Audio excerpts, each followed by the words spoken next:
e na última semana nós falamos sobre Tiatira, né, onde acontece uma bagunça, uma confusão, onde a igreja ela se torna totalmente corrompida, e agora a igreja então, que é para ser o sal da terra e luz do mundo, ela não consegue agir mais, porque o mundo já entrou dentro dela, já mudou os conceitos, e a palavra de Deus foi tirada, né, como autoridade na igreja, e aí ela foi sendo colocado muitas coisas para a igreja, e aí nós chegamos agora na igreja de Sardes.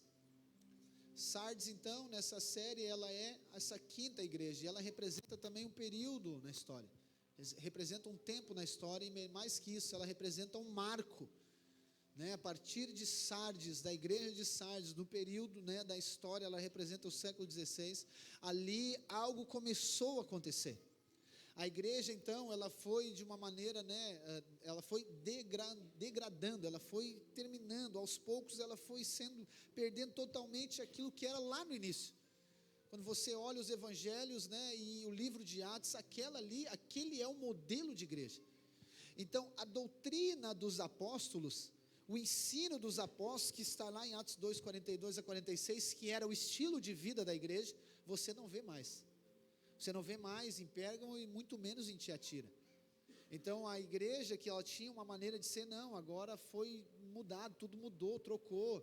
Lembra que eu falei para você que em algum momento que os princípios foram mudados, os princípios foram trocados, as bases foram tiradas, a palavra de Deus saiu, Jesus não é mais o centro, agora o homem é o centro, é a vontade do homem, é o que o homem quer, do jeito que ele quer, da maneira que ele quer. Jesus não é mais o Senhor da igreja, ele não é mais o cabeça dessa igreja, porque a igreja agora ela tem outras pessoas que substituíram Jesus, né? Tem outras coisas que substituem Jesus. Então a pessoa não vive mais agora pela graça mediante a fé, não, ela vive pelas obras, baseado no mérito dela.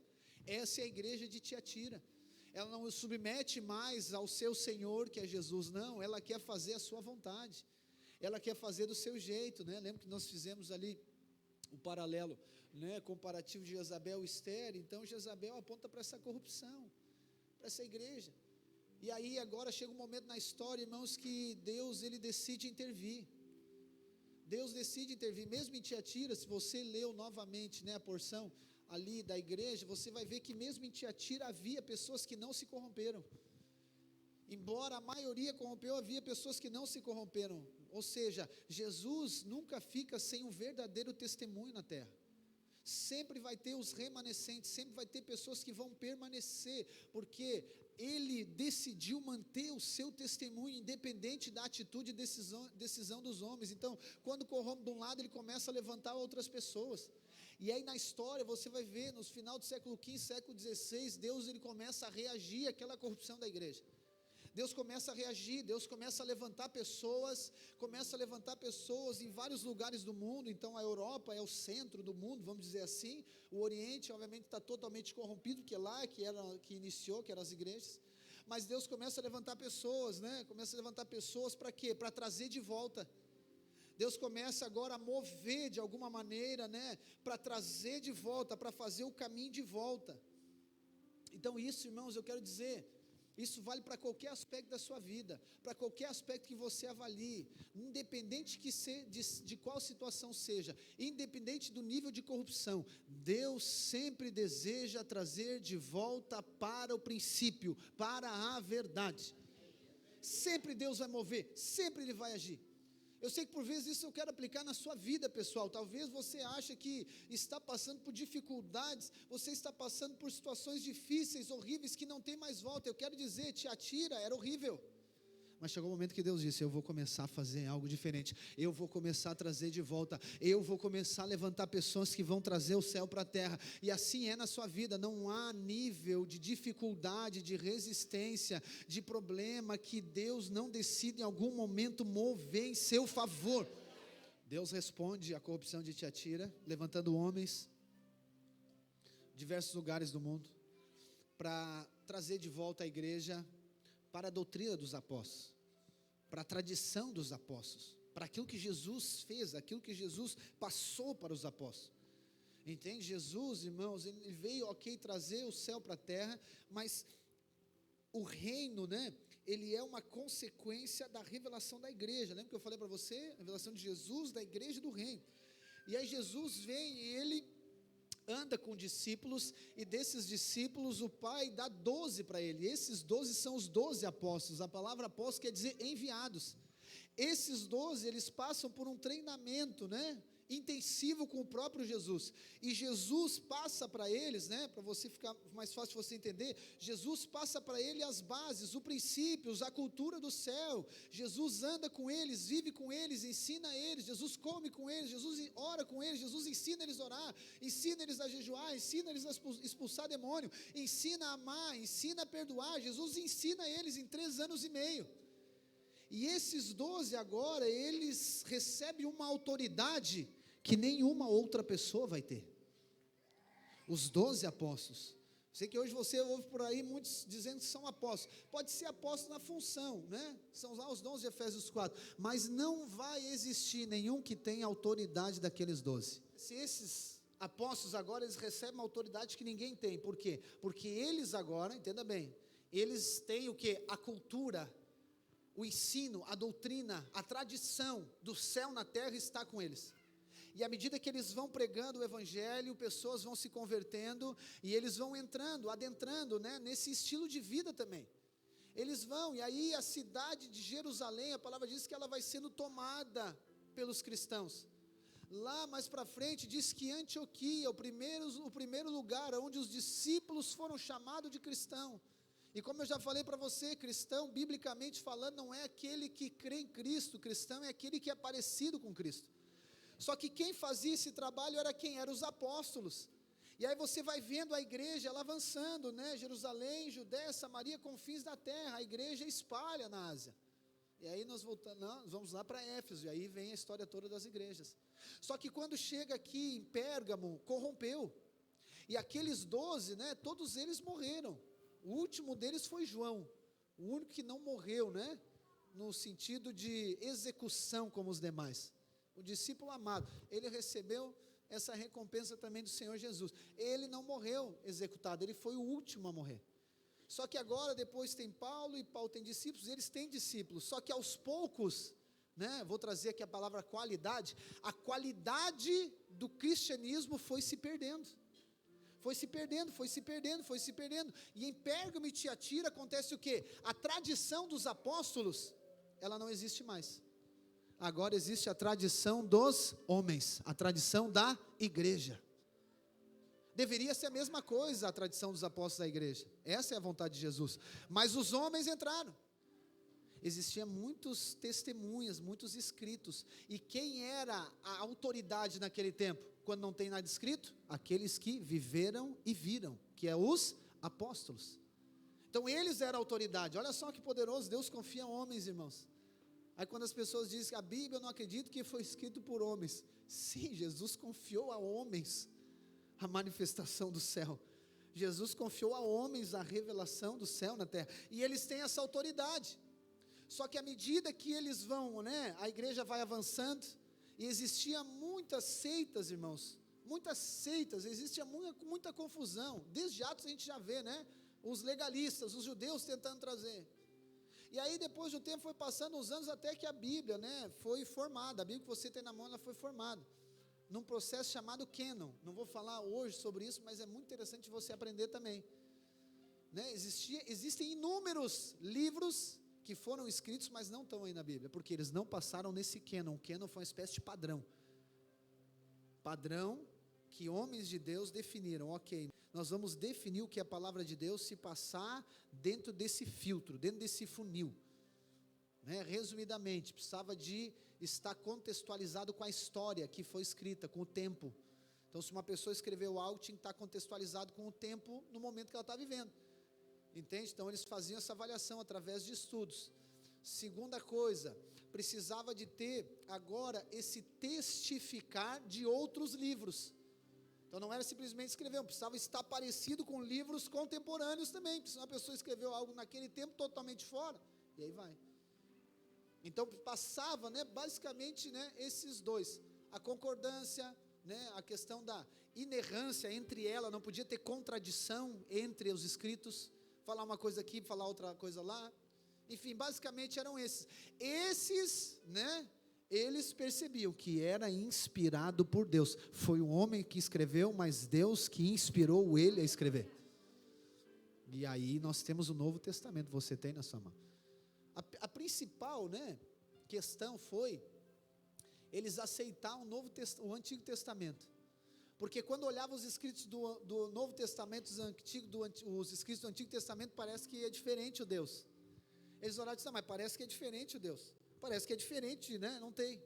Até que o Espírito Santo abriu os olhos, eles viram que Jesus estava lá no Antigo Testamento, Jesus estava lá no Éden, Jesus estava lá na serpente de bronze levantada por Moisés, Jesus estava lá, era a pedra que saía água no deserto. Eles começaram a ver e disseram, opa, isso aqui é a palavra de Deus. E aí eles fizeram a Bíblia que está nas suas mãos. Mas Deus decidiu em algum momento intervir. Deus começou a levantar homens que tinham acesso à palavra de Deus, e muitos homens em muitos lugares da Europa, mas o ícone dessa reforma se chama Martim Lutero. E no dia 31 de outubro, né, nós estamos próximos dessa data, o dia 31 de outubro de 1517, Martim Lutero, ele era um monge católico.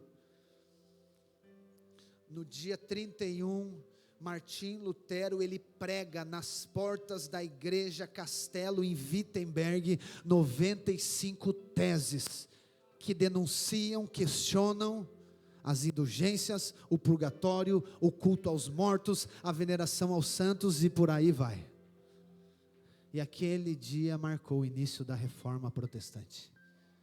Aquele dia Deus já tinha feito há 100 anos atrás, já tinham matado, e a igreja estava tão corrompida que ela matava as pessoas que se levantavam contra, que questionavam, mas aonde está dizendo que tem que fazer isso? Eles matavam.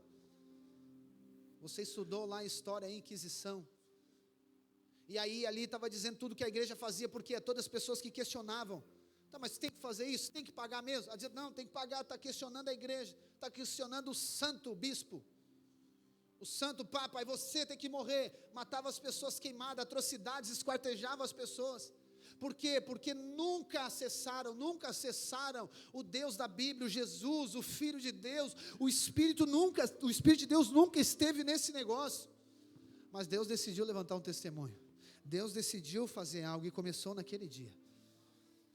Irmãos, e ali no âmbito da igreja, na questão da igreja, irmãos, o impacto ele foi imensurável. Dizem, né, a história que quando Martim Lutero leu o livro de Romanos, as escamas caíram dos olhos dele. Quando ele leu o livro de Romanos para dar aula na faculdade da cidade de Wittenberg, que ele era o professor e reitor dessa faculdade, ele leu o livro de Romanos, quando ele chega em Romanos capítulo 1, versículo 16 e 17, dizendo que o poder do evangelho, o justo viverá pela fé. Ele disse, meu Deus, o que é isso? Inicialmente ele fica revoltado, mas o Papa não sabe disso que eles estão fazendo. Não sabe, eles estão fazendo e o Papa não sabe. Aí foi, por surpresa dele, o Papa sabia e mandava fazer. E aí as implicações, irmãos, na igreja foram demais, só que elas não pararam na igreja. Aqui que entra esse conceito de que não pode falar, que a igreja não pode falar sobre política, sobre dinheiro, sobre nada. Está aqui. Quando acontece a reforma, a sociedade é transformada. A sociedade é transformada, por quê? Primeira, uma das coisas que acontece, a palavra de Deus ela é traduzida para o alemão, e ela é impressa, e as pessoas começam a ler a palavra, e quando elas começam a ler a palavra, a mente delas é transformada. E aqueles que viviam de maneira opressa, porque industrialmente falando, havia a burguesia que oprimia os seus funcionários, e eles começam a ver que eles também tinham valor, eles também tinham importância, que eles também tinham algo chamado liberdade, que um tal de Jesus na cruz conquistou para eles, e eles começaram a trabalhar, começaram a produzir, e a prosperidade invadiu a Europa. Por quê? Por causa da palavra de Deus, por causa do evangelho da graça. A educação, irmãos, palavras foram criadas que não existiam para traduzir a Bíblia. Um outro reformador na Suíça, em Genebra, chamado João Calvino, hoje tem uma faculdade com o nome dele. Começou com a reforma, a sociedade ela foi impactada, eles jamais, irmãos, jamais tinham vivenciado aquilo. Se você, lembra um pouquinho de história, a Europa era toda fragmentada, era toda fragmentada, né? E o governo não, né? Mas o império, vamos chamar, de fato esse é o nome, né? Turco-otomano está invadindo, né? Lembra? Eles invadiram toda a Ásia, eles estão invadindo, estão entrando aqui em Portugal, e a reforma foi onde parou com essa invasão, onde eles começaram a ter revelação daquilo que eles eram em Cristo Jesus. E aí a própria Alemanha, né, ela era fragmentada em espécie de províncias, né? Haviam governos. A Inglaterra nem se fala, uma bagunça, todo lugar é uma bagunça, mas a reforma, Deus inicia algo através da reforma.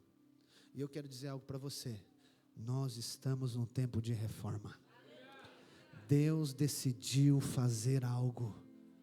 Não vai ser em uma semana, não vai ser em um mês, não vai ser em um ano, não sei quantos anos vai durar, mas uma percepção espiritual eu tenho, que Deus decidiu começar a fazer algo.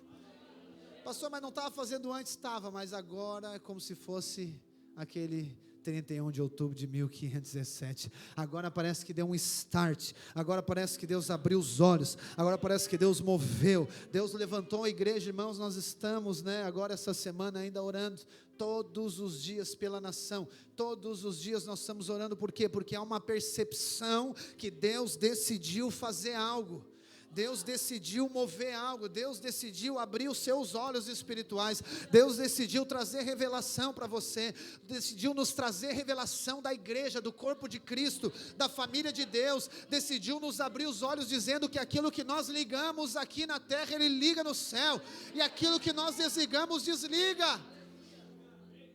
Essa é uma realidade do reino aqui. Deus decidiu abrir os nossos olhos, irmãos, dizendo que você é alguém estratégico para a reforma que Deus quer fazer no lugar aonde Ele colocou você. Você, o seu casamento, a sua casa é estratégico para a reforma que Deus quer fazer em Cidreira, no litoral norte, no nosso estado e no nosso país. Chegou o tempo da reforma, irmãos. O que acontece aqui, né? Não quero falar muito da história, embora já falei quase todo o tempo. Mas as bases, elas são ajustadas. O ensino agora é dos apóstolos, né? Obviamente não de maneira unânime, mas a igreja começa, né? No âmbito da igreja, né? O protestantismo agora existe, e não por Martinho Lutero protestar, mas é porque 4 ou 5 príncipes da Alemanha se levantaram, né, contra a tentativa de morte e perseguição de Martinho Lutero e contra a extinção do ensino que ele trouxe. Por isso que isso se chama protestantismo. Então ele agora começa o protestantismo, e aí vai vertentes vão acontecendo. O próprio protestantismo não é um padrão, não é um modelo, porque ele começa a ter ramificações, começa a ter pessoas que dentro da reforma eles começam a crer diferente. Só que o projeto de Deus não era simplesmente retornar ao ensino, às bases, ao conceito. O propósito de Deus era retornar ao estilo de vida dos apóstolos. Então agora eles tinham o conhecimento correto, eles tinham a informação correta. Eu sei que não é pelas obras, eu sei que é pela fé, ok, mas o quanto isso impactou a vida deles. Então o que aconteceu nesse período? Eles se tornaram conhecedores. Eles conheciam o Evangelho, eles conheciam a graça, eles conheciam a fé, eles conheciam somente a Escritura, eles conheciam tudo, mas eles não tiveram o estilo de vida deles mudado. Eu acredito que isso não aconteceu nada no casamento deles, não aconteceu nada na casa deles, não aconteceu nada, mas eles sabiam. Por isso que não foi achada completa. Preste atenção, irmãos, a vida cristã não é sobre o quanto você sabe, não é o quanto você conhece, mas é o quanto nós vivemos. É tempo de reforma. Deus quer fazer algo em você. Ele quer reformar coisas dentro de você. Ele quer reformar coisas dentro do seu coração. Ele quer reformar coisas lá dentro da sua casa, dentro da sua família. Ele quer reformar coisas lá dentro do seu negócio, porque Ele decidiu fazer algo através de você, por isso que Ele quer fazer em você. Então nós somos reformados para reformar para Ele. Todo mundo quer fazer algo pela nação, todo mundo quer fazer algo pelo estado, todo mundo quer fazer algo pela cidade, pelos pobres, pelas crianças, todo mundo quer fazer, amém, irmãos? Mas nós não vamos nos tornar ativistas que somente falam. Nós não vamos nos tornar como a ideologia do império das trevas, que somente fala, que levanta confusão. Eles querem fazer revolução em tudo. Então eles falam dos pobres, eles falam de todo mundo, mas os caras nem arrumam a cama deles quando levantam. Eles falam que tem que fazer, que não tem que fazer, mas eles não honram os seus pais. Eles falam que o presidente faz errado, que o deputado faz errado, que ele é corrompido, que ele rouba, mas ele rouba em todo lugar onde ele está. Ou seja, ele tem nome que está vivo, mas ele está morto, porque o discurso dele não combina com a prática dele, não combina com o estilo de vida. Deus não nos levantou para acusar e para julgar, amém, irmãos? Deus nos levantou para vivermos a realidade do céu aqui na terra. Mas é cheio, as pessoas querem fazer, ok. Mas Deus quer fazer algo em você também. Deus quer fazer algo em você também. E eu não estou falando isso para você se tornar introspectivo e ficar olhando para você, não. Mas eu estou falando isso porque Deus quer fazer algo através de você. Só que Deus vai fazer algo através de você à medida que você permita que Ele faça dentro de você. A igreja, irmãos, precisa de reforma fora. As nossas cidades, irmãos, está uma bagunça. Está uma bagunça. Nós sabemos que isso é por causa do pecado. Nós sabemos que não são as pessoas, é o pecado, é o espírito. É o espírito. Só que antes de nós vermos e agirmos nessa reforma fora, nós precisamos saber que existe uma reforma dentro para fazer. A igreja precisa passar por uma reforma, e não estou falando no sentido de estrutura, no sentido de estratégia, de modelo de reunião, de coisa, não tem a ver com isso. Mas eu estou falando da qualidade do cristianismo que nós vivemos, do padrão de qualidade do cristianismo que nós vivemos, não para nós nos tornarmos legalistas, e ficar agora soberbos e arrogantes, achando que somos melhores que outros, não estou falando isso, mas uma reforma dentro da minha vida, dentro da minha casa, dentro da minha família.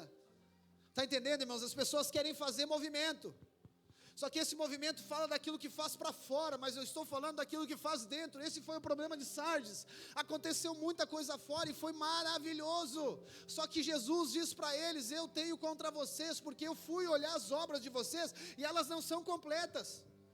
Ou seja, algumas coisas aconteceram através de vocês, mas em vocês não aconteceu tudo o que tinha para acontecer. Irmãos, e que Deus nos livre disso. E que Deus livre eu e você de vivermos um cristianismo nominal, de termos nome que está vivo, mas estamos mortos. De no momento de nós nos posicionarmos, você não ter revelação, não ter realidade espiritual. No momento do conflito com a sua esposa, você não coloca lá um ponto final e diz: amor, vamos orar, isso aqui é uma obra maligna, vamos fazer algo conforme o céu aqui na nossa casa. Que Deus livre você de ter o título de cristão, de ter o nome de cristão, e viver trocando de cidade, trocando de emprego, trocando de marido, de esposa, trocando de igreja, trocando de tudo. Por quê? Porque não permitiu Deus transformar algo dentro de você.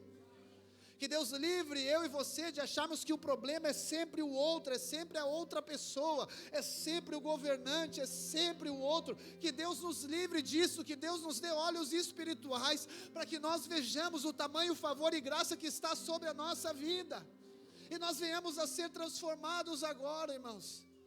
Por quê? Porque Deus quer transformar algo através de nós. Deus quer fazer algo através de você, meu irmão. Por isso que você passa por crises, por isso que você passa por conflitos, por isso que você passa por embates espirituais, por isso que nós como igreja estamos passando por uma guerra espiritual, por isso que há uma guerra espiritual na nossa nação, para que nós venhamos a nos posicionar como igreja, convictos, com certeza. Isso é ter realidade espiritual. Que você seja apaixonado pelo noivo. Que o noivo encontre uma noiva apaixonada, que anseia por ele, que não tem medo de ser tratado, que não tem medo de ser ensinado, que não tenha orgulho, que não tenha soberba, que não tenha arrogância, que não acha que já aconteceu tudo o que tinha para acontecer, que não acha que já esteja pronto, que não olhe para o pecador com olhos de arrogância, que não olhe para as pessoas com olhos de julgamento, mas para que olhe para si e diga: Senhor, tenha graça, tenha misericórdia da minha vida, revela a tua graça no meu coração. Olhe para o pecador e dizendo: Senhor, salva ele, da mesma maneira que o Senhor me salvou, salva ele. Que o Senhor nos livre de conselhos naturais, humanos e mundanos. Que o Senhor nos livre de uma aparência religiosa e nos leve a uma realidade espiritual. Que o nosso casamento não seja uma foto no feed do Instagram, mas seja uma picture de glória de Deus, de realidade, irmãos. O propósito de Deus não é que você seja, preste atenção, que você seja dependente de nada, somente de Cristo.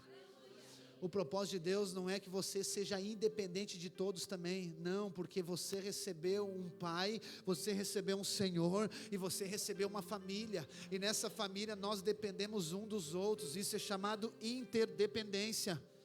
Mas o propósito de Deus é que você não seja resignado a ideias que plantaram na sua mente, mas que você tenha liberdade, você tenha atitudes autônomas, consultando o Espírito de Deus. Sabe que as 95 teses de Martinho Lutero, em algum momento elas se tornam em 5 solas. As 95, elas são discutidas por um tempo, elas vão discutindo entre, os irmãos, os reformadores vão indo, e em algum momento eles fazem uma síntese dessas 95 e de outros assuntos. E eles definem 5 solas, as 5 solas da reforma protestante. E a primeira sola é o que? Sola Escritura, ou seja, somente a Escritura é capaz de trazer princípios e fundamentos para qualquer tipo de doutrina. Somente a Escritura. Porque isso é contra a ideia da igreja lá então em Tiatira, que o quê? Que a Escritura estava escondida, a Escritura estava guardada, a Escritura fala da tradição dos apóstolos, amém? Mas a igreja vivia sob a tradição da igreja. Você vai ver pessoas dizendo por aí ainda da igreja de Tiatira, eles dizem, o que é mais importante é o que o bispo maior deles fala, não é o que a palavra de Deus diz, o que importa é que a igreja diz, não o que a palavra de Deus diz. Então eles ainda tentam sustentar esse testemunho de soberba e arrogância, mas o Senhor abriu os nossos olhos espirituais, e hoje nós cremos que somente a Escritura, preste atenção, tudo aquilo que for contra as Escrituras, não tome como princípio para a sua vida. Tudo aquilo que estiver contra ou fora da Escritura, não é verdade, não é palavra de Deus. Muitas pessoas eles confiam na sua experiência, não confie na sua experiência, confie na palavra de Deus. Confie na palavra, a palavra de Deus, sola Escritura, somente ela é a base para a reforma nesses dias. Se você quer edificar o seu casamento, somente a Escritura. Se você quer edificar a sua empresa, se nós queremos edificar a igreja, nós queremos construir coisas para Deus, a Escritura tem os princípios para isso. Então a palavra nos fornece os fundamentos, irmãos, A segunda sola gratia, ou seja, somente a graça, somente a graça de Deus. Por quê? Porque antes era o mérito dos homens, então não era a graça de Deus. E o que é graça, irmãos? Isso aqui é algo que nós precisamos ser reformados também. Eu sei que nós falamos, graça é o que nós mais falamos, e aí os últimos, 5, 6 anos, 7 anos, só a graça. Uma vez chegou uma pessoa em mim, uma irmã, faz muitos anos isso, ela disse, mas todo domingo é a mesma coisa, só da graça. O que ela está dizendo para mim? Eu já sei graça, só que ela tinha nome que estava vivo, mas estava morta. Ela achou que sabia da graça, mas na hora de agir ela não conseguiu aplicar o que ela sabia. Então a graça, irmãos, é algo que está totalmente relacionado com Deus. Algumas pessoas ainda acham que a obediência delas vai atrair a graça de Deus. Algumas pessoas elas dizem, não, a graça é a capacitação para mim cumprir a lei. Olha que mistura. Não, irmãos, preste atenção, a graça, ela é exclusiva de Deus. Deus, por sua graça, por seu amor e vontade, decidiu salvar a humanidade. Pastor, o que eu posso fazer então em relação à graça? Nada. Não tem nada que você fazer em relação à graça. Eu posso pedir? Deve. Mas por que você vai pedir a graça? Porque você sabe que necessita, é a única coisa que você pode fazer. Senhor, me dá da tua graça, porque você reconhece que não tem graça. E aí nós pedimos para Ele. Para você entender, irmãos, melhor, A graça é a vida de Deus, amém? A humanidade, ela é pecadora, ok? Morto. Agora tu me diz, como que o morto pede ajuda? Já viu o morto pedindo ajuda? Só aquele que não morre, Você começa a bater no caixão, está vivo. Mas não dá, morto está morto, não tem como ele pedir ajuda. Então somente o autor da vida, que pode dar vida, o morto não pediu. O morto está morto, irmãos, e aí ele dá vida para aquele que está morto. Isso é graça de Deus. Terceira, sola fide, somente a fé. E isso vem contra, né? Efésios 2, 8 e 9 diz o que? Salvação é pela graça mediante a fé. Eu já falei para você que a fé não pode se tornar uma obra humana. A fé não é nossa, é a fé de Deus em nós. Então a fé não é a fé em mim, aquilo que eu posso fazer. A fé é um espírito que eu recebo quando eu ouço a palavra de Deus. Ou seja, a graça é Deus me entregando, é Deus levando algo até mim. A fé sou eu me apropriando, sou eu recebendo. A graça é Deus indo lá levar para mim na minha casa, ok? A fé é eu abrindo a porta para receber o que Ele trouxe para mim. Só que quem gera essa fé em mim? É Ele mesmo, porque antes Ele já tinha mandado um áudio dizendo: Mateus, eu estou indo aí levar a graça para ti. E eu escutei a boa notícia, e aí eu abri a porta e fiquei esperando, a graça vai vir, e a fé, ela faz eu me apropriar daquilo que Deus já me entregou em Cristo Jesus. Somente a fé. Somente a fé pode nos conduzir à salvação, somente a fé pode nos conduzir àquilo que Deus tem. Depois a outra sola, solos Cristos. O próprio Jesus diz: eu sou o caminho, a verdade e a vida, e ninguém vem, ninguém chega no Pai, a não ser por mim. E aqui é contra aquele clero que eu falei para você. O clero então manipulava, monopolizava. Não, só pode acessar Deus através de nós. Então teria que ir para uma pessoa, para essa pessoa e até Deus. E aí os santos também dessa igreja de Tiatira, né? Então você precisa fazer uma oração para o santo, para ele interceder para Deus. Jesus disse: somente por mim. Somente por mim, só chega ao Pai somente por Cristo, é somente Ele, não tem outro mediador. Cristo é o nosso mediador, não é uma pessoa. Não coloque, preste atenção, irmãos, não coloque nenhuma pessoa, nada no lugar de Cristo. Não faça isso. Isso não acontece somente em Tiatira, isso acontece em Sardes também. Acontece em Sardes também. Entende? Por quê? Porque achar que agora tem que passar por mim. Isso aqui é muito parecido, irmãos, com formar filho. Deus tem falado muito sobre isso, sobre a questão de filho para mim. Que a igreja, como é a família de Deus, está relacionada com formar filho. Então muitos pais, eles formam os filhos dependentes dele. Então o filho é dependente dele. Presta atenção, você que é pai, jamais crie o seu filho dependente de você. Embora o seu filho seja dependente de você, ele precisa saber que é dependente de você, mas você não pode fazer ele ser dependente de você. Pastor, quer dizer que tem que ser independente? Não, aí é outro extremo. Não deve ser independente. O filho, preste atenção, o filho precisa, você que é filho, você precisa saber que é dependente dos pais. Mas o pai precisa de saber que não pode gerar o filho dependente dele, e nem independente. Você precisa formar os seus filhos autônomos. Eu preciso formar o meu filho para que ele seja um marido e para que ele seja um pai de família, para que ele seja um líder aonde ele estiver. Eu preciso de formar minha filha para ser uma esposa e para ser uma mãe. Eu não posso achar que ela vai, eu não posso criar ela dependente de mim. Imagina, daí está lá no casamento dela, o pai tem que resolver problema. Consegue entender, irmãos, o problema que arruma aqui? Então a mesma coisa, é a mesma coisa, irmãos, para formar pessoas. Toda pessoa que está em posição de liderança, ela tem que ter essa revelação. Vai ter em nome de Jesus. Qualquer liderança, qualquer posição de liderança, pode ser numa empresa. Você não pode, os funcionários de uma empresa, você não pode controlar eles, achar que eles são seus a vida toda. Eu sei que quando a gente acha um funcionário bom, não quer nunca mais que ele vá embora, né? Quando ele vai embora aqui a lágrima desce. E muitos acham, me traiu, foi embora. Não, é como filho. Você precisa multiplicar a família. Nós precisamos multiplicar a família. O seu filho precisa gerar filhos. A sua empresa precisa gerar outras empresas. A nossa igreja precisa gerar outras igrejas. Você como filho de Deus precisa gerar outros filhos de Deus. Você como discípulo precisa gerar outros discípulos. Está entendendo? Porque é somente Cristo. Eu preciso levar o meu filho a ter uma vida com Cristo. Eu preciso levar o meu filho para a minha posição como pai, ela é cooperadora de Cristo no propósito do meu filho. Eu não sou alguém que deva controlar o que Deus tem na vida do meu filho. Senão eu vou dizer, filho, para ir para Deus tem que passar por mim e por Cristo. Não, é por Cristo.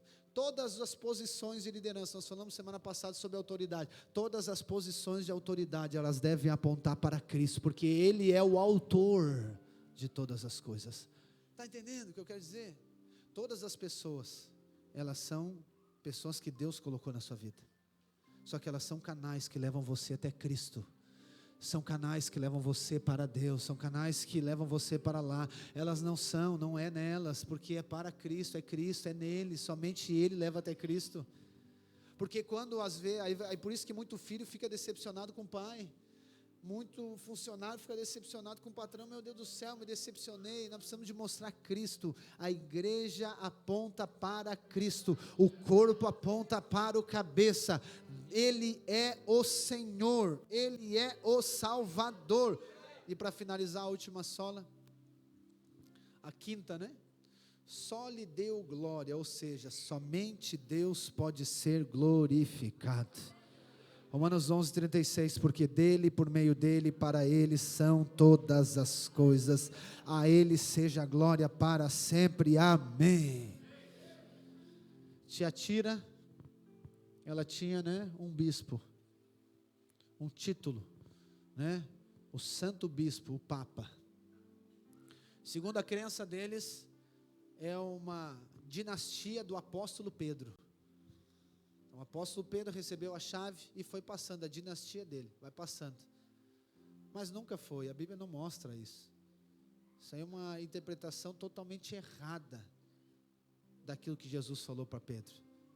Então esse líder e esses outros, né, os próprios santos que são colocados como esses intermediários, eles são adorados. Então precisa de adorar ele, precisa se dobrar para ele.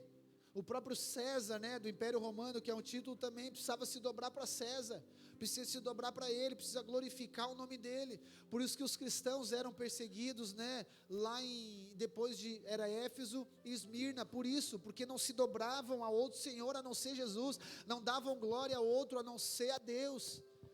E aí você lembra da história dos amigos de Daniel na Babilônia, lembra que o rei da Babilônia manda fazer uma estátua, manda fazer uma imagem dele, e todas as pessoas no reino tinham que se dobrar diante daquela estátua. Soava lá o sinal, precisava se dobrar diante dele. E aí, soa o sinal, todo mundo se dobra, e os três irmãos lá, né, Sadraque, Mesaque e Abdinego, olha aí a sugestão de nome, e eles em pezinho, daqui a pouco chegou os caras, vocês não vão se dobrar? Vocês não vão se dobrar? Não vamos, porque somente a Deus a glória. Soou de novo, os caras disseram, e aí, vocês não vão se dobrar? Somente a Deus a glória. Mas você sabe que quem não se dobrar vai para a fornalha. Tamo junto. Aí o rei disse, bota para a fornalha e aquece 7 vezes mais. E eles vão para a fornalha, porque eles decidiram dar glória somente a Deus. E na fornalha o que acontece? Né? A palavra diz que eles aquecem a fornalha, e quando eles olham para dentro, pelo vidro temperado que tinha, eles olham lá, e aí um pergunta para o outro, não era 3 que estavam lá dentro? 3. Tá, mas nós estamos vendo 4 homens lá. Quando você decide glorificar Deus, o Filho, Jesus entra na história. Ele entrou na história, a palavra diz que tiraram ele, mas agora vão estar tudo queimado. A palavra diz que nem um pelo se queimou. Nada, porque eles decidiram dar glória a Deus. Eles decidiram dar glória a Deus, então somente a Deus a glória. Somente as Escrituras, somente a graça, somente a fé, somente Cristo e somente a Deus a glória. Se você quer ser reformado por Deus, são esses os 5 princípios. Se nós queremos reformar para Deus, é com base nesses 5 princípios, é com base nessas 5 atolas. É tempo de reforma. Deus está fazendo algo em você, e assim como Paulo disse em Filipenses capítulo 1 versículo 6, aquele que começou a boa obra em vós, Ele vai concluir, Ele vai terminar até o dia do Senhor.